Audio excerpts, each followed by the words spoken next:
Welcome to Home Care, Doors Open, where we discuss licensing, operations, and scaling your home care business. Whether you're just opening your doors or looking to unlock new doors to growth and success, this podcast is for you. Let's begin. All right, hello everybody, welcome. This is Lucas Carroll, and this is another episode of Home Care Doors Open. I'm super excited today to welcome a special guest. We have Heidi Rowell, who is the COO of Home Matters Caregiving. Heidi, welcome aboard. Thank you so much for having me. I'm so excited to talk to you today about your franchise organization that you lead and your franchisees, and then also just to get as a leader in this industry, just to get your thoughts on and feedback on kind of what's going on in the home care space with some of these hot topics, and just kind of see where the conversation goes. If that sounds all right. That sounds fantastic. Very good, very good. Well, maybe a good place to start for our audience is if you wouldn't mind just telling us a little bit about your role as the COO and Home Matters Caregiving and kind of the history and trajectory for a wonderful franchise brand. Absolutely. So, Home Matters Caregiving was started here in Oregon. Our original office was started back in 2007. So, our founder, Clay Fouch, who many of you might know, started this organization here in Oregon. And up until 2020, it operated as a standalone office. And then in 2020, Clay and his partner, Jeff Geet, who's our CEO, started our franchise organization. We launched our first franchise in 2021 in Scottsdale, Arizona, and we are at 40 locations as of today in 2025. So pretty exciting, and it's been really, really great to be part of that growth trajectory. So in my role as our COO, I'm really teaching our franchise owners how to do things the Home Matters way and spreading that throughout the country. That's wonderful. What a phenomenal growth story for you and the franchise brand. I think similarly related, you work with a lot of course, your existing franchise brand franchisees, but then also people that want to join your network. Where do you see people that are interested in owning and operating a franchise? Where do they come from? Like what gets them interested in taking care of our seniors and owning a franchise? We see people from all backgrounds coming into this. There's some people that come to us that are looking at franchising in general, and they might be deciding between us and maybe another unrelated franchise brand. They just feel that the franchise model works really well for them as a business owner, not having to build things from the ground up, having that support team behind you. So there's some people that come because they're attracted to the franchise model.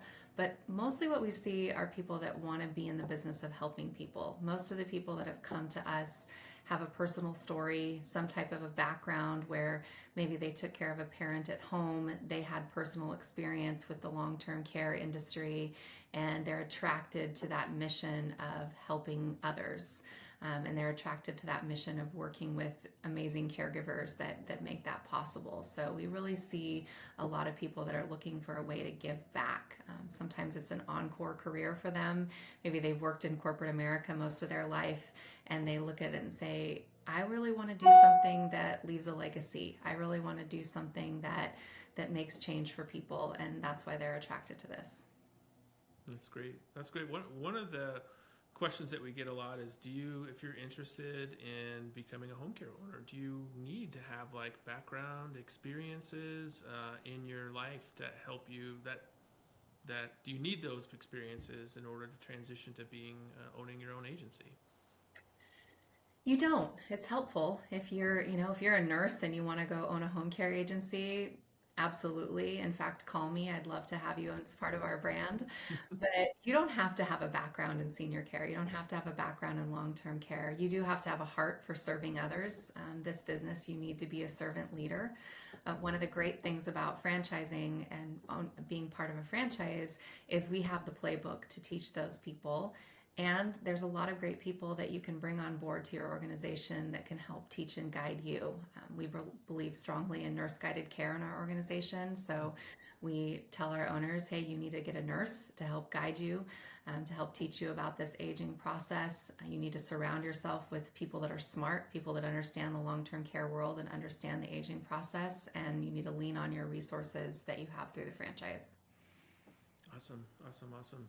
I love talking about the franchise network. Where do you guys see as you look? We're almost through 2025, moving into 26. What do you see for growth and strategy on where you guys want to be? What areas geographically, or what from a strategy perspective is going to help you expand as a brand and really penetrate, saturate some markets? Our biggest strategy right now is to serve the franchise owners really well that are with us. So that's step number one, is to stop, take a breath, and look at who's currently in our network and make sure that we're serving them.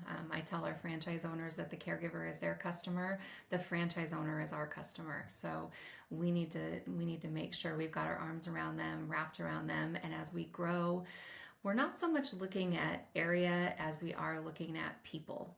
We want to look at the right people to bring into our brand.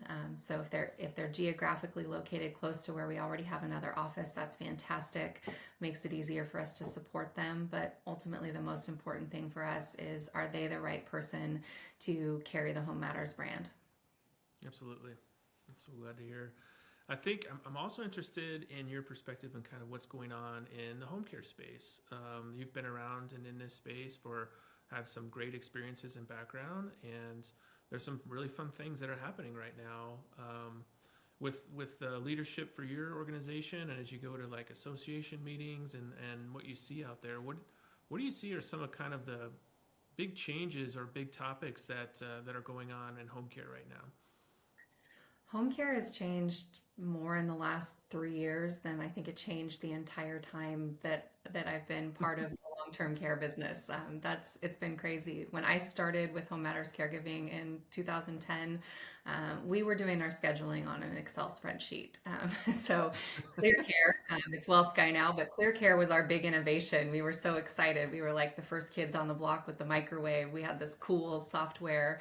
I think our agency was the first agency in Oregon to adopt Clear Care back when they were just, they were a Silicon Valley startup at that time. So that was really exciting for us. And now I look around, and we just came back from the Home Care Association of America conference in October, and I think every single booth was talking about technology or talking about AI and talking about all of these new advancements that we have in our space, and it's incredibly exciting to be here during this time.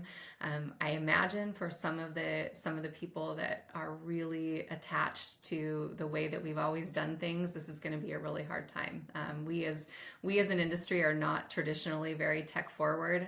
I think it was Jeff Weiberg that said, "Listen, you can run your $5 million agency on a spreadsheet, and we like it that way." so so really wanting to be forward. One of the pillars of Home Matters Caregiving is that we embrace technology and innovation, and we do that in a way that is better for our clients and better for our caregivers. So every time we look at a new innovation, whatever's coming down the pike, whether it's AI or whether it's, insert new fancy shiny object here, our team looks at it and says, does this provide better outcomes for our caregivers, and does this provide better outcomes for our clients, and does this make life easier for our franchise owners? And if those three things are true, then we're absolutely open to looking at it, and we love that. Awesome. Well, you mentioned AI, so we gotta go there. What do you think? And we were talking about this before, but and being such a wonderful business as something like AI is being introduced, what are your thoughts on AI? What's it going to do for? What does it do now, and what's it going to do for home care agencies? It's gonna do big things. At the end of the day, Lucas and I had this conversation a little bit earlier. It's never going to, at least not in our lifetime, it's not going to replace that caregiver and client relationship. Those caregivers and those clients that's an integral piece, and having that real human touch. What AI is going to do is it's going to take away some of the mundane tasks that people are doing, the repetitive tasks that people are doing. If you look at what's possible with AI and scheduling right now, if you look at what's possible in making phone calls and summarizing our care logs. If any of you out there have ever dug through back in the old days when we had paper care logs, or went through your system and you're reading every single care log, the ability to summarize that neatly is pretty incredible. The ability to get some suggested actions is pretty incredible. So I really believe that it's going to allow us to recognize patterns more easily. It's going to allow us to take some of those mundane tasks off of the plates of the humans that are in this business, and allow them to do the things that really require that extra touch, and give them that extra time. So that's on the business side of things. On the client care side of things, there's a lot of great technology out there already that's AI, Sensi.ai, as we work very closely with the Sensi team, and the ability to recognize patterns with our clients, the ability to predict those changes of condition. It's been huge for all of our agencies. Our original agency started using it about 3 years ago, and it's really changed the way that we speak. It's changed the way that we care for our clients. It's changed the way we train our caregivers. It's been an incredible piece of our business. So I'm excited about all of the new advancements. And again, anything that passes the test of better outcomes for clients, better outcomes for caregivers, and making the lives easier of the people that are running these businesses is something we're very interested in.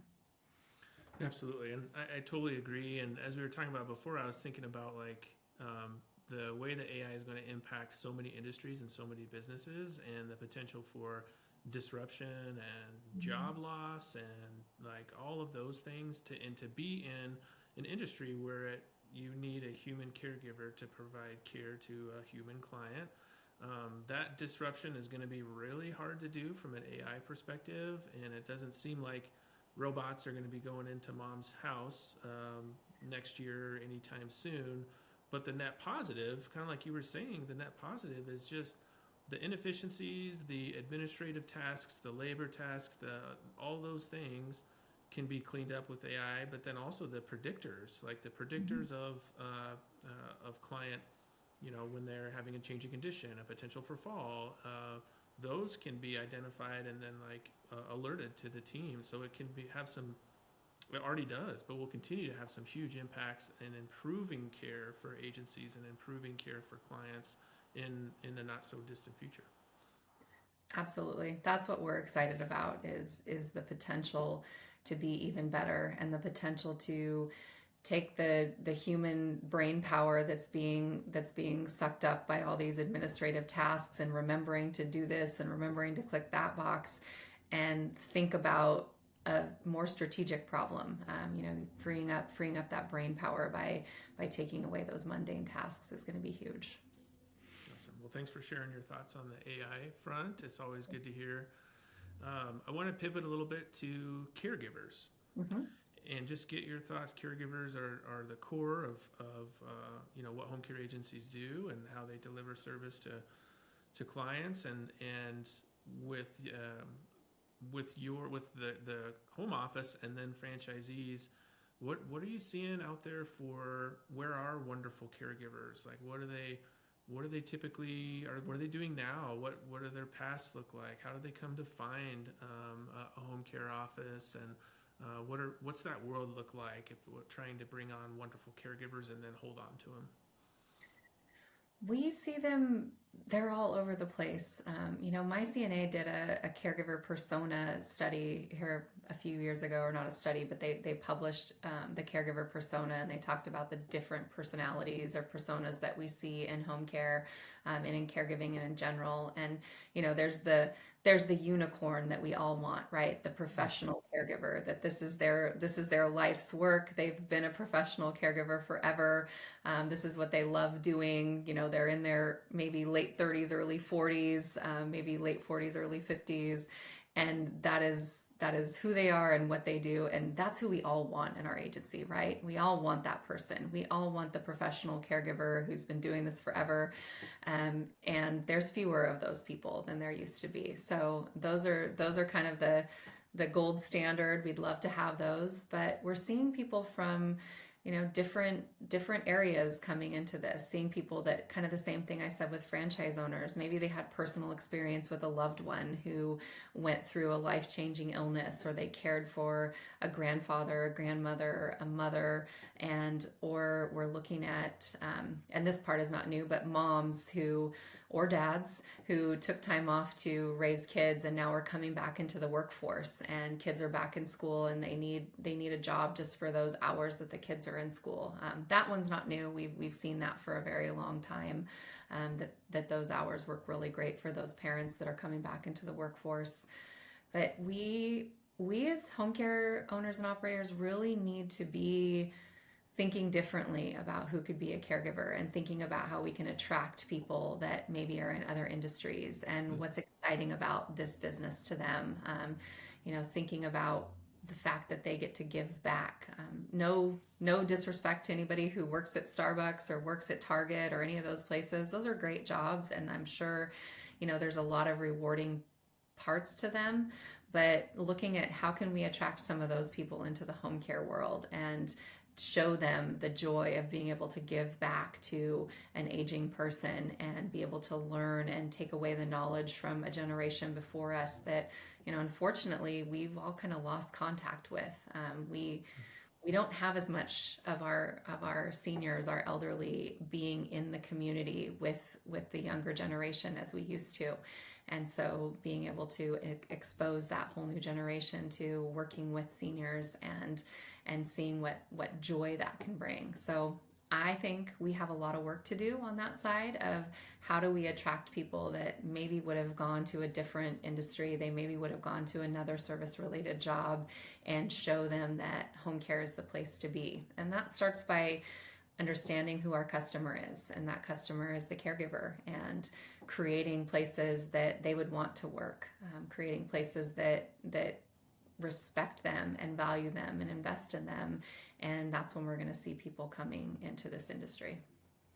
That's so well said. I think, trying to compare, again, nothing wrong with the Starbucks or a Target, but the sense of fulfillment, the sense of appreciation, being part of a team, helping a senior, making a difference. I mean, it's almost, it can be pretty drastic how impactful it can be for a person. But I think, to your point, the hard part is just having an awareness that home care agency exists as a potential job, and then trying to like visualize or portray this is what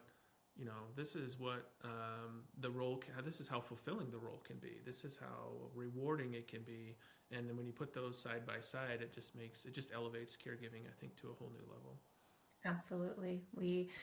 Being our society as a whole has not respected caring for people as much as we should as a profession, and being able to start the process of changing that is, part of my personal why. I want people to see how impactful caregivers are. I want people to respect them. And, when people are looking at different jobs, really not thinking about, because people are like, oh, why would I want to do that? And really being able to show people what a rewarding career it can be, and having that respect and having it be a valued position in society. Not just like, okay, we value you, but that the rest of the world gets on board and understands how important and valuable that work is.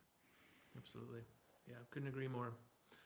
I just want to ask sort of one last broader question to get you, just being a leader in the industry. Our audience a lot of times is thinking about getting into home care, thinking about starting an agency, and maybe they're thinking about a franchise brand, maybe they're thinking about independent, and they kind of, to your earlier comments, they're coming from all walks of life, but something is of interest to them about home care. What would you say? What are your thoughts to individuals that are thinking of jumping in to start their own home care business, that don't have a lot of experience and background in doing this, and they're wanting, they have questions like, is this a good business? Is it a rewarding business? Is it a profitable business? Does it have a future? Is there demand? Kind of those questions. What would you say to somebody that has kind of in that mindset, in that time in their life?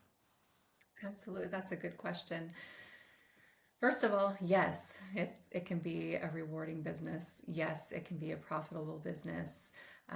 It's not an easy business. So I always talk to people and say, hey, are you adaptable?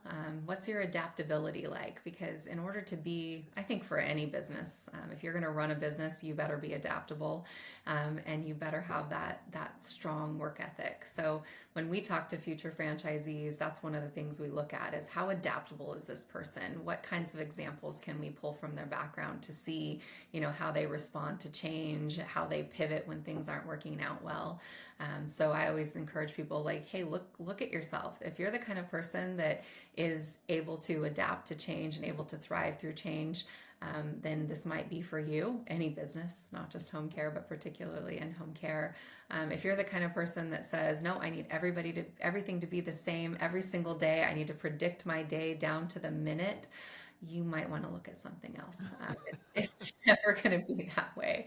But the rewarding pieces of owning a home care business, being able to invest in your team, our caregiving team, being able to say, hey, I'm giving these folks a place where they want to work. I'm respecting them. I'm rewarding them. I'm paying them a wage that is, although we could never pay caregivers what they're worth, it would be, nobody could afford to pay caregivers what they're truly worth, but paying them a living wage that is appropriate for them and giving them a place to be that feels good for them and that they know that they have someone who has their back.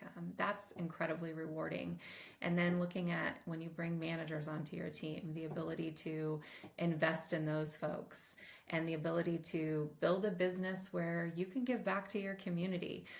You're able to sponsor the Little League team. You're able to get involved with your local chamber of commerce. Those kinds of things are very rewarding for people that have that, that servant heart and that desire to give back to the community. So I would say if you're the type of person that's looking at this and saying, I want to be able to give back. I want to be able to be part of my community. I want to be able to help others. And I want to be able to make a good living while I'm doing it. This is a great business to be in. Nice. Perfect. Well, thank you for sharing that. Heidi, it's been so nice to have you on. Thank you for sharing your wisdom and expertise with myself and with our audience. We have Heidi, the COO of Home Matter Caregivers. Thank you, Heidi. Thank you so much, Lucas. I appreciate you having me on today. It's always a pleasure to chat with you. If you found this conversation valuable, please leave a review on your favorite podcast platform. Also, be sure to like, comment, and subscribe to our YouTube channel, The Business of Senior Care. We'll see you next time on Home Care. Doors open.